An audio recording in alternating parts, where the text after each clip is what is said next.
இது பரிமளா அண்ட் கோவா இல்ல பாபநாசம் ஸ்பூஃபான்னு தெரியல.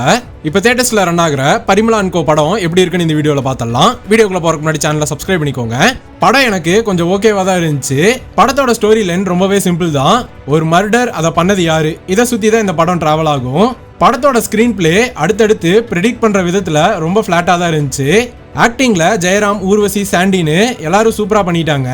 மிஸ்கின் சாருக்கு படம் ஃபுல்லா வர மாதிரி ஒரு ரோலு, ஆனா அவரோட பொட்டன்சியலை ஃபுல்லா யூஸ் பண்ண மாதிரி தெரியல. ஏன்னா சவரக்கத்திங்கிற படத்துல மிஸ்கின் சாரோட டார்க் ஹியூமர்ஸ் எல்லாம் சூப்பரா இருக்கும். அந்த அளவுக்கு இந்த படத்துல ஒர்க் அவுட் ஆகல. இந்த படத்தை ஃபுல் அண்ட் ஃபுல்லா காமெடியா தான் ட்ரை பண்ணிருக்காங்க. ஆனா செகண்ட் ஹாஃப்ல ஒரு சில இடங்கள் மட்டுமே நல்லா இருந்துச்சு. குறிப்பா மிஸ்கின் ஜெயராம் வீட்டுக்கு போய் இன்வெஸ்டிகேஷன் பண்ற அந்த சீனை நல்லாவே பண்ணியிருந்தாங்க. டுவர்ட்ஸ் கிளைமேக்ஸ் எல்லாம் 2-3 ட்விஸ்ட்டை உள்ள கொண்டு வந்து ஒரு கருத்தையும் சொல்லி டீசெண்டா முடிச்சிருந்தாங்க. ஓவராலா சொல்லணும்னா காமன் ஆடியன்ஸை படம் சில இடங்கள்ல ரொம்ப சோதிக்கும்.